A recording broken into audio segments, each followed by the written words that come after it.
आज हम शुरू करते हैं UP TET previous year question paper 2014 child psychology part 1।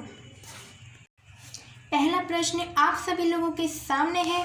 अभिप्रेरणा का वर्गीकरण होता है। पहला ऑप्शन है स्वाभाविक और कृत्रिम, दूसरा ऑप्शन है कम महत्वपूर्ण तथा अधिक महत्वपूर्ण और तीसरा ऑप्शन है जन्मजात तथा अर्जित और चौथा है अभिप्रेरणा तथा प्रलोभन। चलिए बताइए इसका सही आंसर क्या होगा। इसका जो सही आंसर है वो है जन्मजात तथा अर्जित।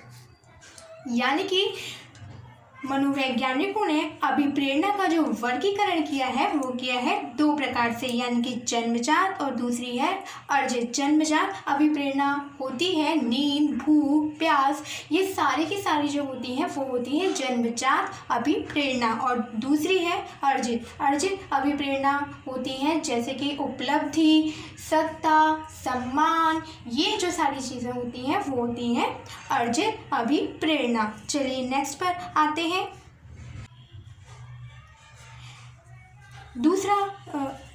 दूसरा प्रश्न है सीखने की प्रक्रिया में सीखने का स्थानांतरण हो सकता है। पहला ऑप्शन है सकारात्मक, दूसरा है नकारात्मक, तीसरा है शून्य, चौथा है ये सभी।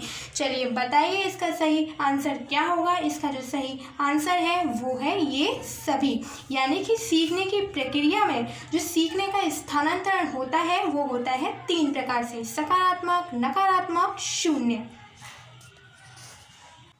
नेक्स्ट है निम्न में से कौन सा मत अंतर्दृष्टि द्वारा सीखने की व्याख्या करता है। पहला ऑप्शन है मनोविश्लेषणवाद, दूसरा है व्यवहारवाद, तीसरा है संबंधवाद, चौथा है गेस्टाल्टवाद। चलिए बताइए इसका सही आंसर क्या है। इसका जो सही आंसर है वो है गेस्टाल्टवाद। यानी कि अंतर्दृष्टि द्वारा सीखने का जो सिद्धांत दिया था वो दिया था कोहलर ने, और कोहलर थे गेस्टाल्टवाद।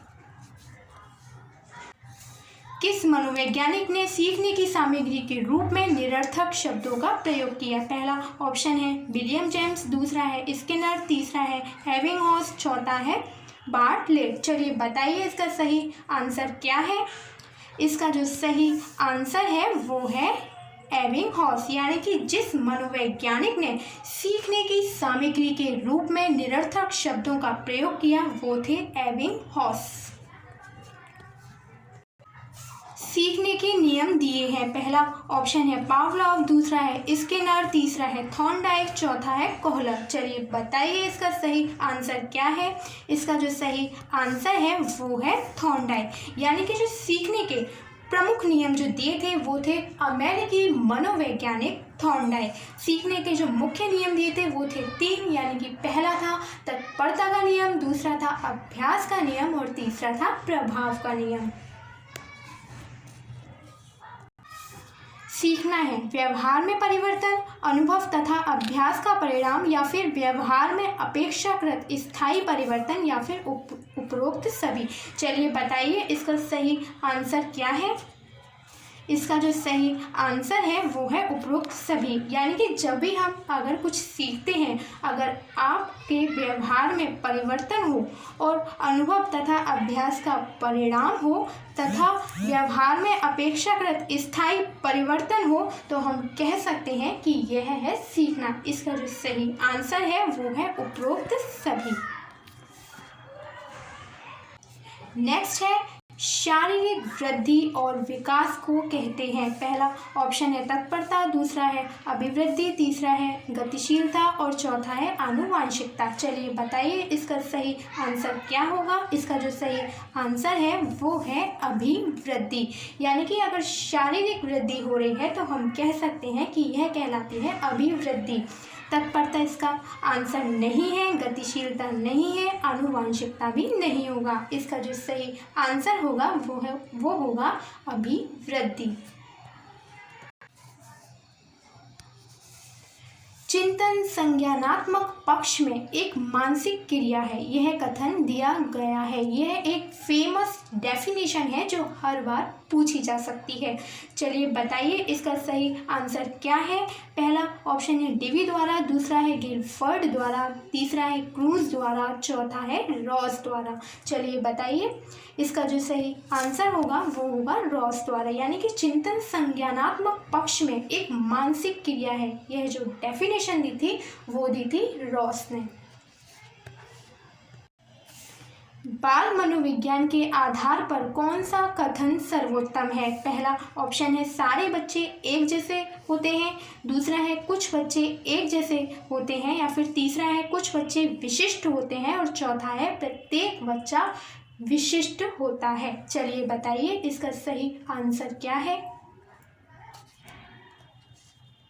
इसका जो सही आंसर है वो है प्रत्येक बच्चा विशिष्ट होता है। सारे बच्चे एक जैसे नहीं होते, कुछ बच्चे भी एक जैसे नहीं होते, कुछ बच्चे विशिष्ट होते हैं, यह कहना भी गलत होगा। इसमें जो डेफिनेशन दी थी वो थी गैसेल ने। गैसेल ने कहा कि कोई भी दो बालक एक जैसे नहीं होते, लेकिन उनके विकास का जो क्रम होता है वो समान होता है। इसी आधार पर इसका जो उत्तर होगा वो होगा प्रत्येक बच्चा विशिष्ट होता है। नेक्स्ट है बाल मनोविज्ञान का केंद्र बिंदु है। पहला ऑप्शन है अच्छा शिक्षक, दूसरा है बालक, तीसरा है शिक्षण प्रक्रिया, चौथा है विद्यालय। चलिए बताइए इसका सही आंसर क्या है। इसका जो सही आंसर है वो है बालक, यानी कि बाल मनोविज्ञान का जो केंद्र बिंदु होता है वह होता है बालक। जैसा कि आप जानते हैं कि पहले जो शिक्षा थी वो थी विषय प्रधान और अध्यापक प्रधान, लेकिन जो आज की जो शिक्षा है वो है बाल केंद्रित शिक्षा। पहले क्या होता था कि बालक को खाली बर्तन के समान समझा जाता था, जिसे ज्ञान से भरना शिक्षक का मुख्य कर्तव्य होता था, लेकिन आज बाल मनोविज्ञान ने इस दृष्टिकोण में आमूल परिवर्तन किया है और शिक्षा को बाल केंद्रित बना दिया है। नेक्स्ट प्रश्न आप लोगों के सामने है अच्छी स्मृति की विशेषताएं हैं। पहला ऑप्शन है शीघ्र पुनः स्मरण, दूसरा है शीघ्र पहचान, तीसरा है अच्छी धारणा और चौथा है ये सभी। चलिए इसका उत्तर आप बताएं, उससे पहले मैं आपको स्मृति के बारे में बताना चाहती हूँ।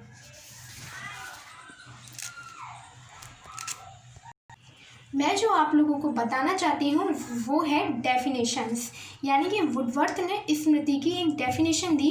पूर्व समय में सीखी हुई बातों को याद रखना ही स्मृति है। यह जो कथन दिया था वो दिया था वुडवर्थ ने। दूसरी डेफिनेशन है स्मृति से तात्पर्य अतीत की घटनाओं की कल्पना करना और इस तथ्य को पहचान लेना कि ये अतीत के अनुभव हैं। ये जो डेफिनेशन दी थी वो दी थी मैकडूगल ने। संवेदी स्मृति होती है 4 सेकंड तक, अल्पकालीन स्मृति होती है 20 सेकंड तक। स्मृति की सर्वश्रेष्ठ प्रणाली कौन सी मानी जाती है वो होती है पहचानना। और जो स्मृति पर सर्वप्रथम जो प्रयोग किया था वो किया था एबिंगहॉस ने। चलिए अपने प्रश्न पर आते हैं। हमारा प्रश्न था कि अच्छी स्मृति की विशेषताएं क्या होती हैं। चलिए बताइए इसका सही आंसर क्या है। इसका जो सही आंसर है वो है ये सभी, यानी कि शीघ्र पुनः स्मरण, शीघ्र पहचान, अच्छी धारणा, ये तीनों ही स्मृति की विशेषताएं होती हैं। चलिए आज के लिए बस इतना ही, मिलते हैं अगली वीडियो में, तब तक के लिए धन्यवाद।